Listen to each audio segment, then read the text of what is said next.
Pittsburgh Steeler fans, welcome back to another episode of Steeler Stat Geek. This is Behind the Steel Curtain Deputy Editor Dave Schofield coming at you with another podcast to talk about some numbers going down with the Pittsburgh Steelers. So I just wanted to say hello to everybody, and I know it'll be interesting to see what we have tonight because I don't know about anyone else, but I know there's a World Series game going on right now. Last I checked, it was 2-1. But hey, it's sports. We like it. We love it. But here we are. Let's go talk some Steelers. So a couple things I want to bring up. First of all, as you can see, for those of you that were not here last week, I am by myself again. Last week I had a guest. My big brother joined me on the podcast, and it was a great time. I know we might not have had quite as many views because we kind of went over a little bit. I think we went over an hour and 10 minutes because we just got to talking about some great stuff. But I know some people might have looked at that as a podcast. They're like, oh, wow, 72 minutes, no thanks. But for those of you that were here, it felt like we were on a roll. So we just had it going. But I checked in with Jeff Hartman, and he says, hey, anytime your brother wants to join you, feel free. But he's not with me tonight. But I'm here. I'm good. I've got my new Juju Smith-Schuster lid going on, which someone's already commented on. I debuted this on the preview last week. This is available at Steelers.com at their shop. But I also have my Crucial Catch Terrible Towel. This is partially in honor of a family member of mine. I don't know how comfortable he'd be with me sharing, but I'm just going to talk about stuff. For those of you that were here last week, you saw that my brother was with me. He is not here tonight because he is just getting home from being with his wife with her surgery that she had yesterday. We didn't even know about this when we did the show last week. But this is a big shout out to my sister-in-law who went through her cancer surgery yesterday, and now she's back at home recovering and hopefully cancer-free. So this is in support of her. This is officially going to be hers the next time I see her. So I just kind of thought that was something that I wanted to put out here in support of her. So maybe my brother will join me another time when he feels up to it, but it's been an exhausting couple days for them. So here we go. Let's go ahead and talk about some Steelers stuff. This is the time of the show we would talk about the last week's game, but we didn't have a game last week, and we talked about that game last week on the show. So I'm not going to go too much into that. I'm going to jump into what everyone else wants to talk about, and that's what's coming up. So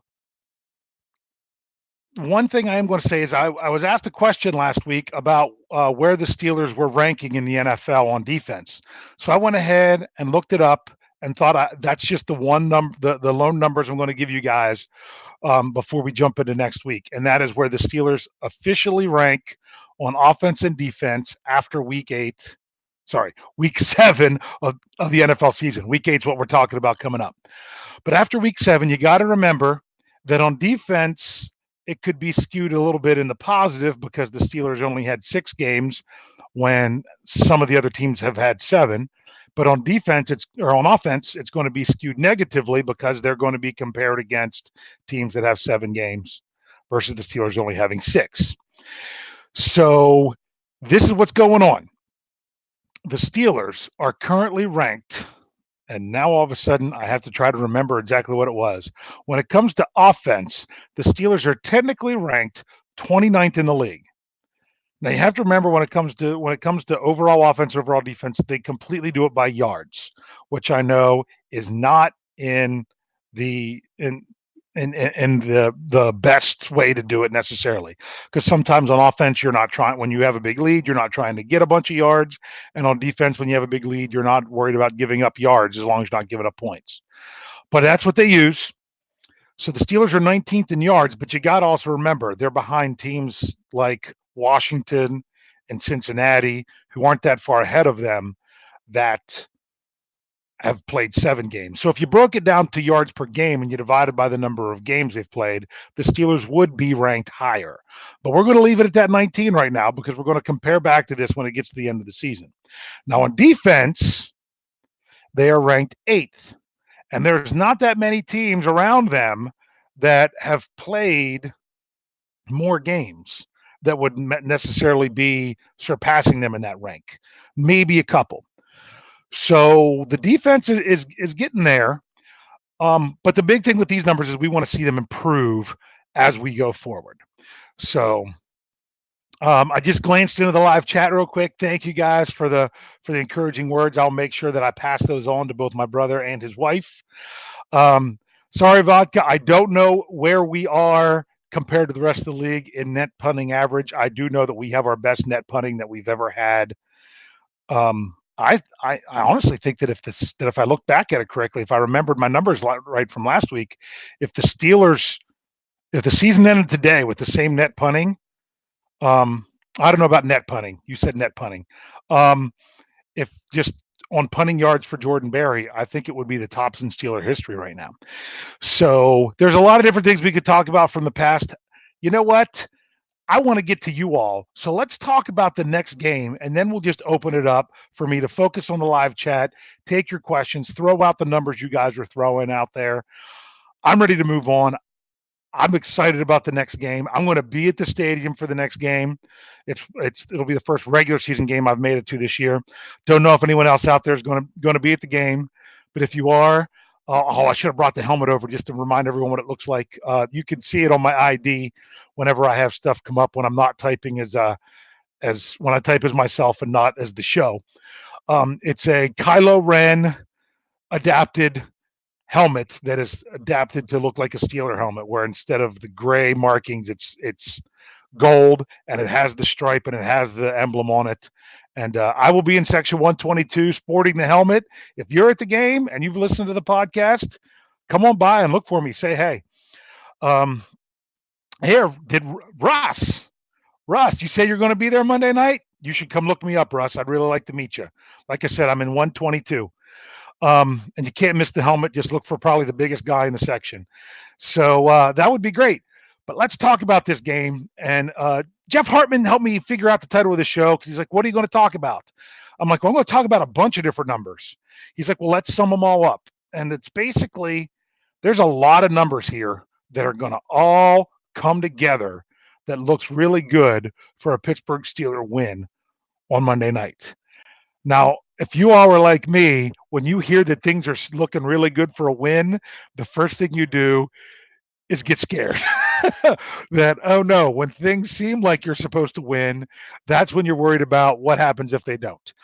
But I understand. Yes, Russ, 122. I'm in section 122. I'm in the closed end of the stadium. Here's what some things that are going down. And you've probably heard a bunch of these before. Well, first of all, the Steelers are going to be wearing their Color Rush uniforms. They are 4-0 in Color Rush games. They defeated let me see if I get them all right. I know 2 of them are Thursday night games. I know I'm going to mess up the years, but I know that it's been the Tennessee Titans, the Carolina Panthers, the New England Patriots, and now I can't remember the other one. Help me out in the live chat. Who was the other team that the Steelers defeated? Oh, well, how can I forget this? It was the Christmas Day game against the Baltimore Ravens. How do I forget about that one? That was one of the fantastic moments that I was not able to attend. I was actually at 2 of those Color Rush games. I was at the Tennessee game with my brother, and I was at the Patriots game last year with a friend. So I am hoping that streak can continue, as I'm going to be at the Color Rush game Monday night. So they're 4-0 in their Color Rush uniforms. So that's good. The Steelers are 8-4 under Mike Tomlin coming off of the bye week. Now, some people are thinking, that's just all right. Well, that's actually better than Coach Tomlin's overall winning percentage in his career. It's slightly better. So that's pretty I mean, that's pretty encouraging right there. They've only lost one home game coming off the bye, and that was against the New Orleans Saints back in, I can't find it right now. So let's not worry about when that was. But that was the only game that they've lost at home. So they are 3-1 at home following the bye. They're 2-1 in prime time following the bye, with the one loss being, I'm pretty sure, in 2008 in Denver, which was a primetime game. And they are 1-0 on Monday Night Football following the bye. Now, we want to talk about Monday Night Football. There's some great numbers. How did the Steelers do at home on Monday Night Football? We talked about this back when they played on Monday night at home against the Bengals. And by winning that game, the Steelers have now won 17 straight. 17 straight Monday Night Football games at home, dating back to 1991, was their last loss to the New York Giants in Pittsburgh. So obviously that was 10 years before Heinz Field even opened. So the Steelers are 9-0 going up on a Monday Night Football game at Heinz Field. So this will be their 10th Monday Night Football game at Heinz Field. So that's one number. They are also 6-0 when Ryan Fitzpatrick starts the game for the opponent. Ryan Fitzpatrick has never defeated the Steelers. So and what's crazy is this will be the 7th game. I did an article on this week, if you all didn't check it out, on BehindTheSteelCurtain.com. But this will be the 7th game where Fitzpatrick started against the Steelers. It will be with his 6th different team, and he has yet to win a game. So that's pretty interesting that he's played for that many different teams against the Steelers. And that I outlined a lot of numbers in that one, so I'm not going to go back over all those with you. Now, the other problem is that, another great number is that the Steelers are also facing an opponent that hasn't won a game yet. That was something I would consider diving into. I'm like, but I've got so many other good numbers. I'm just going to dive into this. This is what I looked at instead. There is a concern that I have with the Steelers going into this game. The Steelers generally do pretty well in winning their games coming out of the bye, but they don't start strong. One of their biggest problems coming out of the bye is their ability to score points in the first quarter of those games. And the problem is the Steelers, in 12 years under Mike Tomlin, they have scored 23 first quarter points. And you can figure that out real quick with the math in your head. That is less than 2 points per game in the first quarter. Here's another trivia thing. I was going to save it for the preview because I like to try to trick up Jeff Hartman and Brian Anthony Davis, but I'm going to throw it out here because I like this. The last time the Steelers scored a touchdown in the first quarter of a game following the bye was in 2008. 2008 was the last time they scored a first quarter touchdown coming out of the bye. So they have a tendency to start a little bit slow. That 2008 game was that was against the Cincinnati Bengals, and they scored 10 points in the first quarter. That's the only game under Mike Tomlin where in the first quarter coming out of the bye, they scored more than once. They also scored a touchdown in 2007 in Tomlin's first season. Since then, now if you do the math there, they had 7 in 2007, they had 10 in 2008. That means from 2009 on, the Steelers have only scored 6 total points in the first quarter coming out of the bye. The offense doesn't get rolling. The offense takes a little bit to warm up. So that's 2 different field goals. Those 2 games were in 2014 and in 2015. Now, ironically, out of those 4, so there's only 4 games that the Steelers have scored in the first quarter coming out of the bye under Mike Tomlin. They've only won one of those games in which they scored, and that was the one where they scored 10 points. The other games, they actually went on to lose those games. So I don't know that means anything, but they definitely get rolling after that. It takes them a little bit to warm up. I don't know that they're going to have that same problem this year. I would really like to see the Steelers overcome that. And there's 2 ways that I think that that's going to happen. One, especially in years past, you are not dealing with a veteran quarterback that basically took off every practice over the bye. Now, I don't have a problem with Ben Roethlisberger in recent years not practicing over the bye. That's a perfect time to get him some rest. And apparently, the elbow had been bothering him for some time. Rest that up and things of that sort. I don't have a problem with that. But with that much time off, that might have been part of what contributed to them needing a little bit of time to ease into the offense in those games that they were still ultimately able to win most of them. That's one factor. Mason Rudolph has practiced every practice since the last game, and he's going to be the starter against Miami. So there's not going to be now. There could also be that rust factor with Rudolph because he hasn't played since being knocked out in the third quarter against the Ravens. So he was out against Los Angeles and then off for a bye. With a young player, I don't know if that time off is going to mean a little bit of rust to start off or if it's going to mean a little bit more hyped up energy. Who knows? We're going to have to tune in Monday night to see. But the other thing, this is the last number I'm going to throw out there before I turn over to the live chat. And yeah, I'm going to turn it over to you guys nice and early tonight. But the last number that I wanted to throw out there was, well, it's a two-part number, so I guess I shouldn't say it's the last one, was that the Steelers have struggled this year a little bit with scoring in the first quarter. They did much better in the last game, which really helped. Well, I've gone on and on and on and on about how the Steelers have started their first drive of each game terrible with only 2 first downs, and that was in week 1, all that stuff. We have a good article coming out tomorrow. Well, either tomorrow or the next day. I know it could go out tomorrow by Cliff Harris is still a punk that writes excellent breakdown articles for our site. I actually tried to communicate with him this week about his article because it was something that I had said about the Steelers starting very slow in their opening drives. But when it comes to just the first quarter, the Steelers have scored 27 total points in the first quarter this season. They have that's 4.5 points a game that they generally score in the first quarter. But this week they're going up against the 0-6 Miami Dolphins in Pittsburgh on Monday Night Football in their color rush uniforms, throwing all these little things that get the team amped up a little bit. And they're going up against the Miami Dolphins, who are ranked 32nd in the NFL when it comes to defense in the first quarter, when it comes to points. They have surrendered the most first quarter points in the NFL, and that's not even per game. That's total. So even teams that have an extra game haven't even been able to touch the Dolphins. They have surrendered 54 points in the first quarter. That is an average of 9 points a game.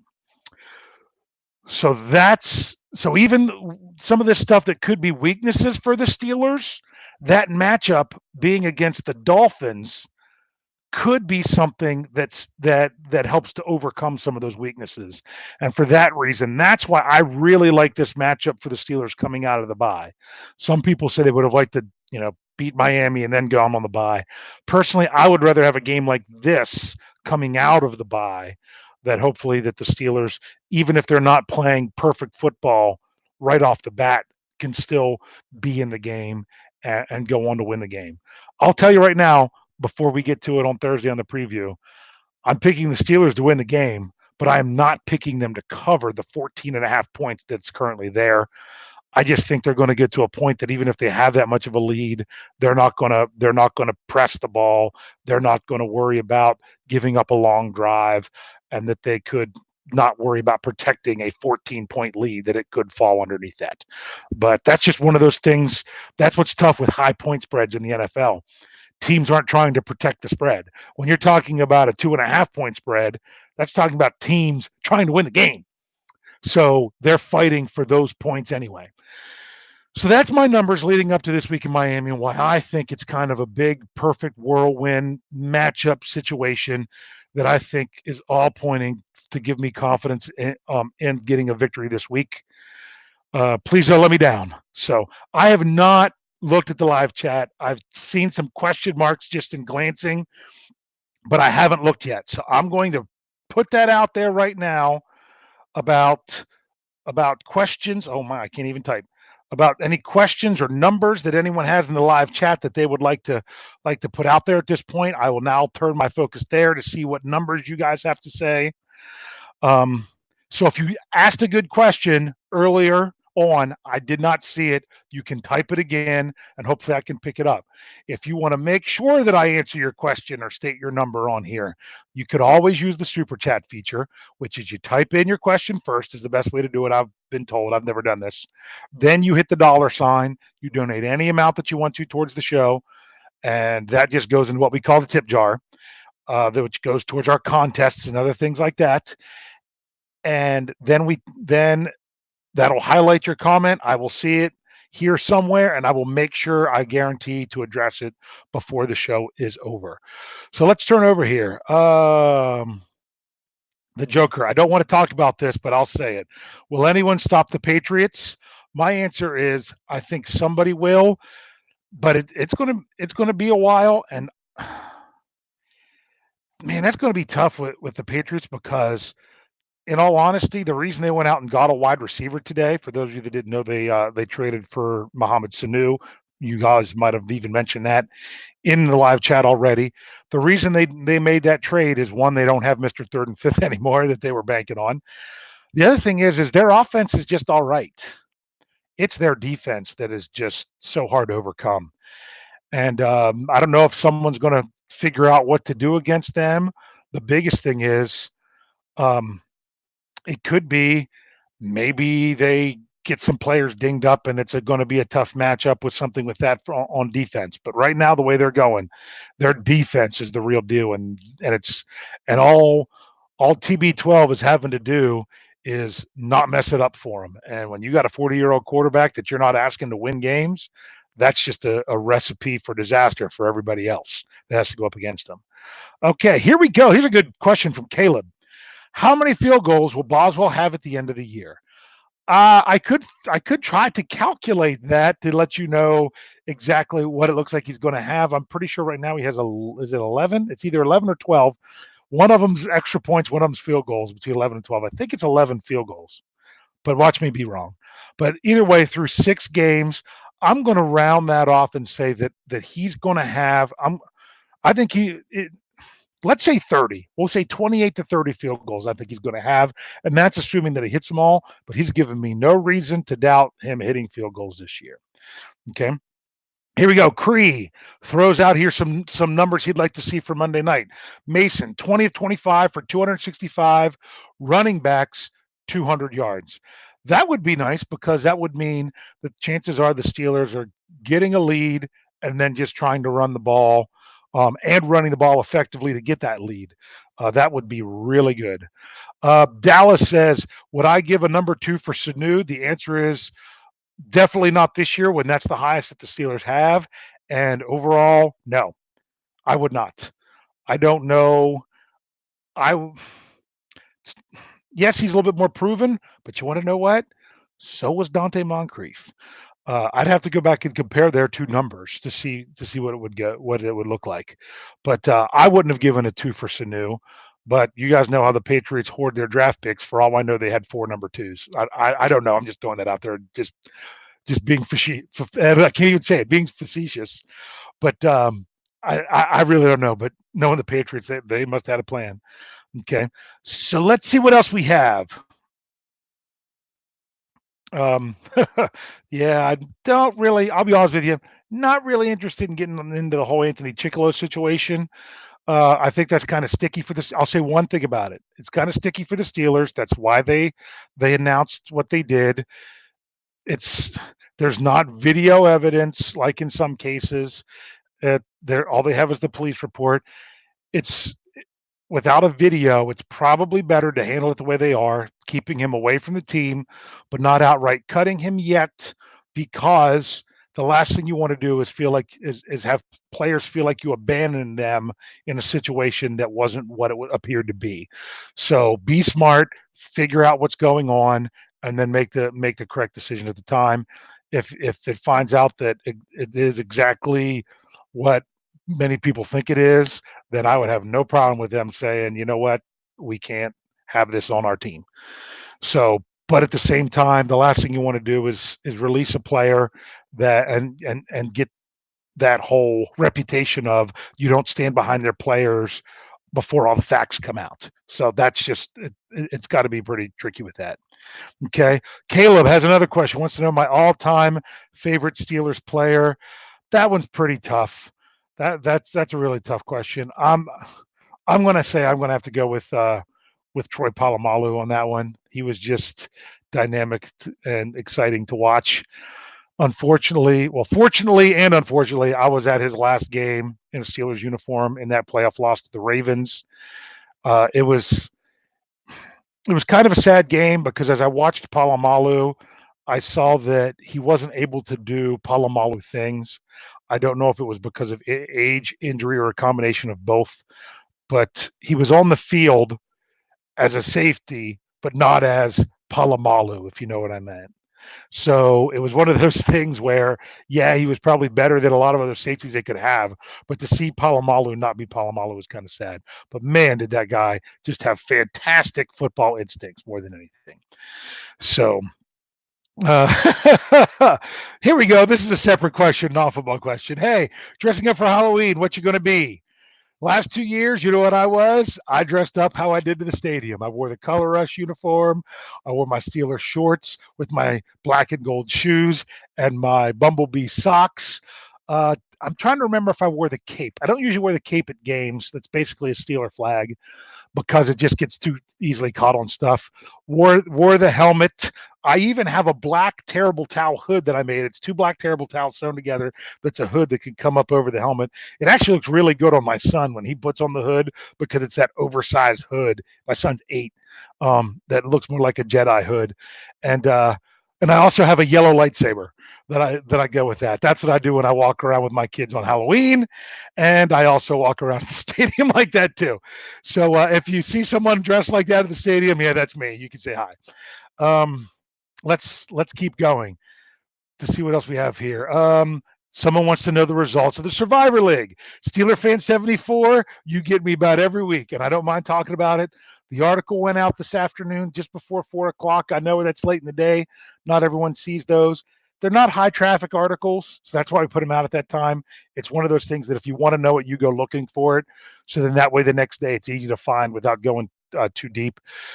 This past week was easy. It was either everyone was going to be out or everyone was going to move on because almost everybody picked the Buffalo Bills, which actually gave quite a scare to the Dolphins because they were trailing going into the fourth quarter.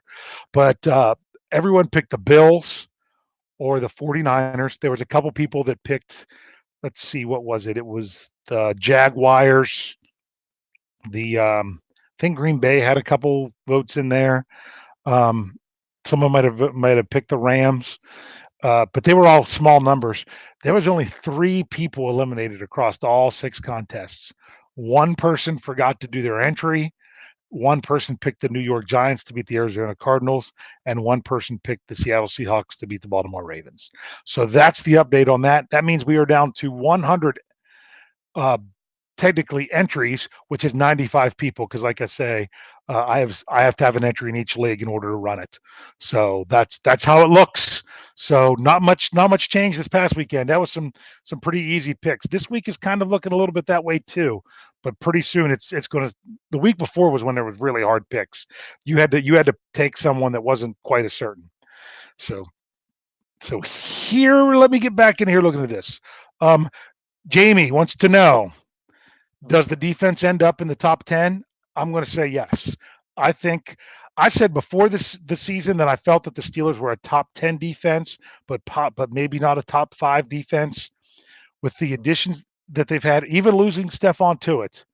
But with Steven Nelson not just being on the team, but playing the way that he's been playing before he was injured, as long as he can get back to that form after his groin injury, and then adding Minka Fitzpatrick, I think they can get into that top 5. And if they do, that's good news for the Steelers moving forward and shows us that we have some hope. Will Mason? Here's Dallas. Will Mason finish the year with more TDs than Ben's first year, 17? I'm going to say yes. He's already got 7. And in essence, he's only played. Let's see. Would it be a total of 3 games? Yeah, I mean, because he played the second half of week 2. He didn't play all of week 5. So between those 2, that's 1 game, and he didn't play week 6. So I'm gonna say, yeah, that's 7 touchdowns in the and all in all about 3 whole games, but over 4 games. I think, yes, that he will do that, as long as he stays healthy. If not, then one thing that we saw in Los Angeles is that the Steelers have a competent backup to their quarterback, who this year was one of the first times I felt like the Steelers had a competent backup to Ben Roethlisberger. So here we go. Well, let's see what else we got here as I try to go through stuff. Alex wants to know who is the key to this Miami game to win from defense and offense. I'm going to take the really easy routes. I'm going to say on defense, it is going to be I'm going to kind of say 2 people because I'm going to say I think it's going to be the Alualu/Hargrave role of who's filling in for Stephon Tuitt. I think that's going to be key, and that's assuming that TJ Watt is healthy to play. We'll find out more about that on Thursday when we get an injury report. And on offense, I got to go Mason Rudolph coming back after a week about after missing a game and after the bye week coming back. If you listen to his interviews, he's like he's not going to let this affect the way he thinks about it at all. And frankly, he can't because he's got a capable backup sitting right there. Okay. Dennis, I don't have any questions. I only have answers. That's what I'm talking about. So I know I'm getting a little bit behind here. I'll catch up as much as I can, but we actually have some time tonight. So I'm just going to keep rolling through this if you guys don't mind. Um, do I think Benny Snell will have 100 yards rushing on Monday? I'm going to say no because I think James Conner is going to be fine and play because he practiced on Monday. So I don't know that Snell, he would, in order to do that, he would have to break out 1 or 2 really big runs. Now, is that possible? Absolutely. Would I bet on it? I wouldn't bet on it. That would be a pleasant surprise, but that's not something that I'm looking for. Okay. Let's make sure. Is there a wide receiver on a team right now that I would trade for?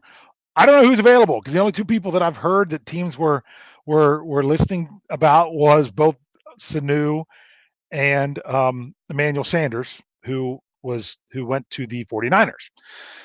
So I don't know of anyone that's out there. There's just I don't know.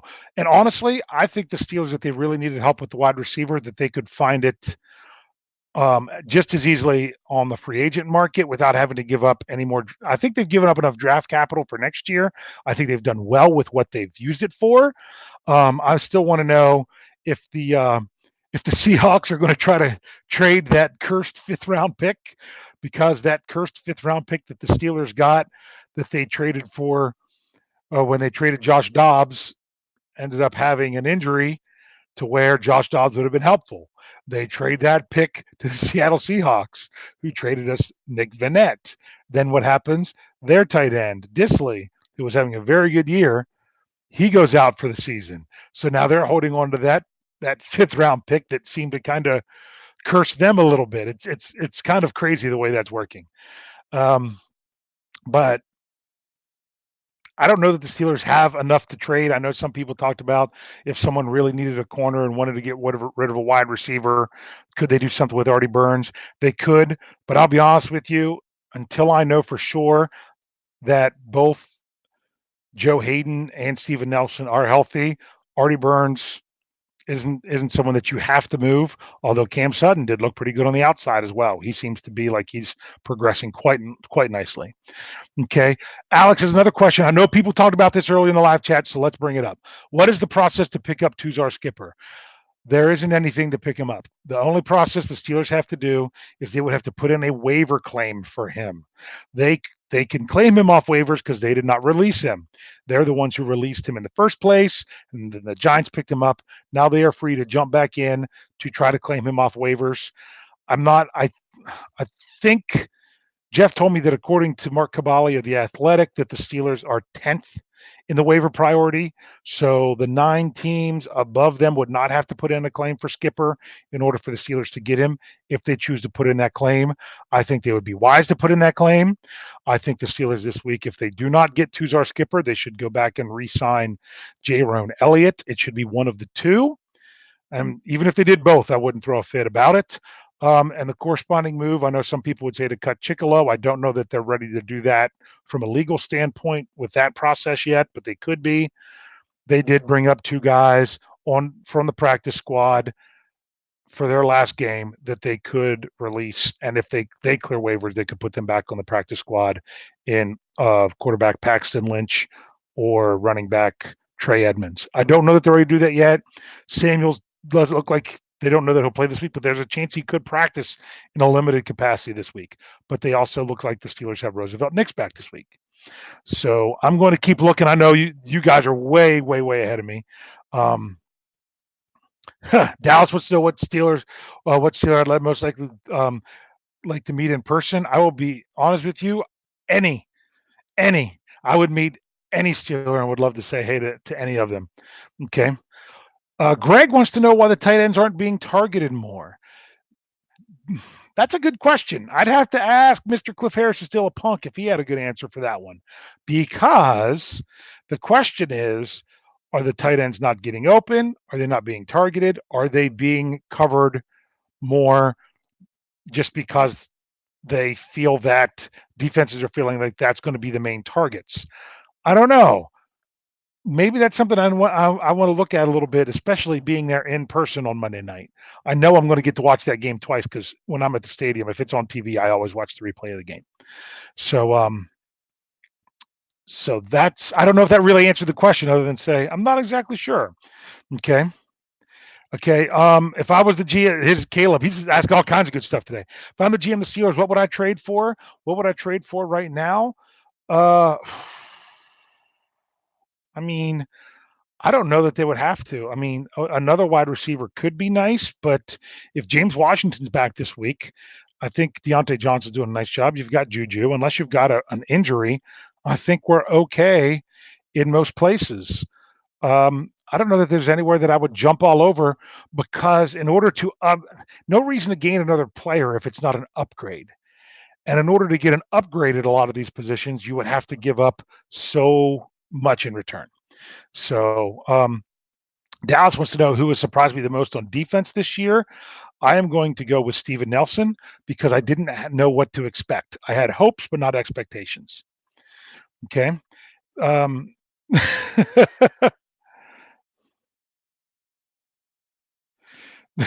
Russ wants to know how I don't know. Yeah, I'll bring it up. He wants to know how fast I run in case he tries to steal my helmet if he comes to find me at the game. Not very fast. Although, believe it or not, I actually was a cross country runner back in the day. Okay. Then Aaron wants to know exactly what we've been saying an awful lot on many of our podcasts. Shouldn't we consider Fitzpatrick our first round pick for next year? Absolutely. That's exactly how I look at it. And it's more of a guarantee. Okay. Okay. I'm just going to try to scan to see if anything jumps out at me. Okay. May wants to know if I think this could be Juju's biggest game of thus far this year. It's kind of tricky with these kind of games because I think it would be yes if it's a closer game. If the Steelers really get a big lead, which they may or may not do, that might not be the focus of things. But I'm going to say I'm waiting for him to bust out at any moment, and I think Rudolph's getting ready to really wants to make sure he's getting the ball towards Juju anyway. So I'm going to say that in these next 3 home games, I look for Juju to have a bust out game in at least one of them. And hopefully it could be Monday night because I would love to see that. Okay. Let's see what else we have. Dennis, I think he's talking about the contest. He says I'm going to end up winning. Well, I will. I'm disqualifying myself, but as long as I'm still in it, it's nice because I know that something weird can't happen. That one of the contests shuts down because there's only one person left, and then we have to do something special with that. Okay. A lot of people were answering questions that were asked forever ago. Okay. Vernon wants to know, Dave, when was or has the Steelers ever not had a first round pick? I just put that in an article today that is reportedly 1968 was the last time they did not pick in the first round. So even though they've done trades with their first round picks, it's always been for trading up or back with those picks to still stay in the first round. So Cree wants to know if our offensive line will show improvement in the running game the last half of the season.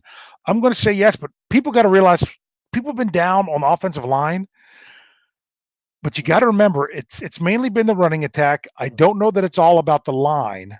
It could be a factor. It could be that the defense is bringing in extra defenders because of the young quarterbacks. But the Steelers have only allowed a league low 5 sacks this year. 5 sacks in 6 games. That's all they've allowed. So that puts them as the number one passing offensive line, pass protecting offensive line. So what I like to see, I would just like to see the running game improved in general, whether it be from the line, from the running backs, no matter what. Okay. Dallas wants to know if any of us have a Mason jersey yet. His injury and the uncertainty there kind of squashed that a little bit. I went for the hat instead because as soon as I saw this, I'm like, I got to get me one of those. So um, just checking along, trying to catch up in case anyone has. So people are asking about Tuzar Skipper. Some of these things might be questions people had, and you typed them before I actually answered other things. So I'm just trying to check up to do it. Vodka. I'm going to bring up something that he said. He's on the Artie Burns wagon. He thinks the kid looks like the Hulk, and he doesn't seem scared to tackle anymore. It says he looks like a linebacker, and to add to that, he says he knows he's in the minority. I think Artie Burns has done a nice job this year for what he's been asking to do, and I think if he has to be called upon more, he could be fine. Some people are like, "Oh, well, look what he did in the last game." They picked on him some early. He still, especially early on in that game, he still gave more cushion than what I would like, but I'd rather him do that and not get burnt deep. He did not give up any touchdowns, so that was a step in the right direction. Okay, who needs more improvement? Coaching staff or players? I'm going to say it's a combination of both. Players got to play better, and coaches got to put their players in situations to succeed. So, Dennis asked about Grimble being on the IR. He was put on the IR, but the Steelers reached an injury settlement with him, so therefore he was released. He is free to sign with another team, and he could play right away. Now, if he signed with the Steelers, it would be some time until he could play, but I don't know if they're going to do that. Just checking here. Lots of you guys are answering answering each other's questions in here, which is great. Alex, I like this one. He wants to know how many sacks TJ is going to have. I'm gonna go with. I mean, I feel he's gonna go double-digit sacks, barring injury. I mean, he's missed a little bit of time with injury, but not a full game. I'd like to see him. I'm gonna go. I'm gonna go ambitious now. I'm gonna go 14. I'm gonna say let's see him go 14. Um, with that. I want some of these I want to bring up, but I have to make sure everything's appropriate in the whole thing before I bring it up. So this one was good. Let's see what Elvis has to say. Elvis says, Dave, he says he wants to know if I deep inside do I think that the Steelers will make the playoffs. My thing is I know that there's still a chance. I've gone back and forth. Jeff and I have debated about this, even in articles. I said, don't look ahead. And he's like, why not look ahead? Part of the reason I want to look ahead is I felt like I got burned on the Ravens game. And what I don't want to look ahead is at everybody else. I was like, look at if this happens and this happens and this happens and the Steelers win, then the Steelers are in first place in the division. Well, guess what happened? Well, of course, the 49ers shellacked the Cleveland Browns that week, which was good for the Steelers. But the Steelers didn't do their part, and they lost in overtime to the Ravens, which kind of hurt everything. So I'm like, I got to stop piecing together all these scenarios and only focus on the Steelers need to win, the Steelers need to win, the Steelers need to win, because all I'm going to do is just make myself more angry. And you don't want to see the Hulk. I'm sorry, that was really bad. Someone wants to know, will I kick a 30-yard field goal by next season? If you don't know what they're talking about, I was challenged to kick the 45-yard field goal. I hadn't kicked in a long time. I realized how old I was when I went to practice and said, I can't do this. But I did kick a 35-yarder on one try. As soon as Jeff's signal was lost and he wasn't taping anymore. But those guys Jeff and Brian will vouch for me on that. Russ wants to know if I have a hard drive in my head with those stats. I'm not sure which ones he's talking about, but it's probably things that I've had to look up for other stuff. And a lot of times, if I've written it and typed it, a lot of times I can remember them. So we'll just take a couple more minutes for me to answer a couple more questions. This has been a blast, guys, tonight. Real quick, I'm going to check at the end. I might not get to it, but what do you think we could do to make this show better? I just have any questions. If there's anything you'd like to do to make it better, make it shorter, make it longer, have my brother on more, have it where I'm not staring at the screen all the time, change up the format at all. This is the one time I'm going to ask. Doesn't mean that we're going to do what you guys say, but you guys are so great and have done such a great job with the live chat tonight. I'm going to ask. So if you're watching this later on YouTube, you can let me know. Although usually the people that comment later on sometimes just say some ridiculous things, but we won't go into that. Checking to see if I have any more questions. Here's one, and this is from a user that I don't think I've ever brought up before. King Me 31. Should Barron replace Kelly in the 3 safety set we play? That's a good question. I don't know that Barron has conditioned his body in a way to play safety once he made that transition to linebacker. The whole bulking up and everything like that in order to be able to stop the run more. I don't know that he would be the answer there. I think the answer there is get more Cam Sutton on the field when we're talking about stuff in the secondary. Whether he's more in a safety position or whatever it is, that's more my answer. But that's an interesting question. But first thing, Barron has to be healthy in order to play linebacker to do any of that. Mark wants to know if we'll have a 1,000-yard runner or receiver this year. I'm going to say that Juju goes over 1,000. Right now, he's on pace to be over 900. So I think that he'll do that. As for a rusher, I don't know. The Steelers would really have to start pounding the ball on the ground for that to happen. How many defensive touchdowns will we have on Monday? I'm going to say one. I'm going to say that we have one defensive touchdown and another turnover that sets up another touchdown. So here we go.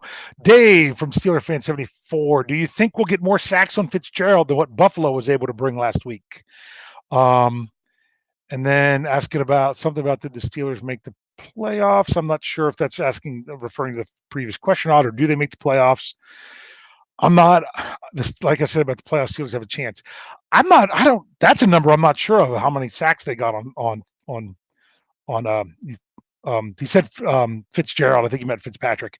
I don't know exactly how many sacks there were, but I do think that the Steelers are going to get there and get there a lot. So I want to thank you guys so much. I don't know that I ever got caught up with these questions, but we've done this for a long time. Caleb wants to know if I think our cornerbacks are better than last year. Absolutely. Aaron wants to know when we're going to implement more exotic blitz packages. I'll be honest with you. I don't want to do exotic blitz packages if the Steelers can get there without doing it. And so far this year, they've proved that they can at times. So I don't want to see it all the time. I think they've tipped off their blitzes too much. So my biggest thing with the exotic blitzes is I'm not as much worried about the blitzing as I am making sure their coverage is set on the back end of it. That's what concerns me more. So thank you guys very much for everything tonight. Cree does say that I'm truly a stat geek. Just what I can remember. So here's one. I might have to look into this. Noah says I need a better microphone. I noticed that last week that when I was on with my brother, I'm like, man, he sounds better than me. I'm going to have to look into doing that. So that's something. So with that said, want to let you guys know that we have our whole family podcast still coming at you this week. We've got Standards to Standard tomorrow night. We've got the preview on Thursday. I'm not sure exactly the schedule over the weekend. I know we'll get a yeah, I said it. I know we're going to get a burning question. Jeff had originally said that it was Brian, but really I think he forgot it was Lance's turn with that. So we'll see who does that burning question this weekend. And we're also going to have another Q&A this weekend. So we'll have those 3 shows between Friday, Saturday, and Sunday. Which one is which day? I don't know that we figured that out yet. But I do know that on Monday, we will be back after late night after the game with Jeff and Lance with the post-game show. And if things all go according to plan, Tuesday would be a double up day a week from now, where we would have an early hangover show and then a late Stat Geek show. That could change, but that's the plan right now. So make sure you're checking out behindthesteelcurtain.com for all your Steelers needs. We've got, I mean, I think we might have gone down. There might have been a couple days last week that we only had 9 articles a day because it was the bye week, but that's still pretty good. But in general, you're getting 10 or more articles a day. Things are picking up now that the Steelers are back. We had Mike Thomas press conference today. We've got injury reports coming out. We've got all your stuff coming out there. Make sure you're checking in there and staying involved there. Checking out the podcast. Make sure the best thing you can do, Jeff said this, go in, hit the like button, give the thumbs up, if you're listening to it in podcast form, give a good rating. That just helps with everything that goes on with the show. We appreciate all of you all that join in the live chat, that catch it later on YouTube, that listen to the various podcasts and forums that we have out there. We thank you very much. We will see you again next week. I'll see you all again on Thursday night when I'm back on the Steelers preview with Jeff and Brian. But until then, tune in, tell a friend, and subscribe. We'll see you all later.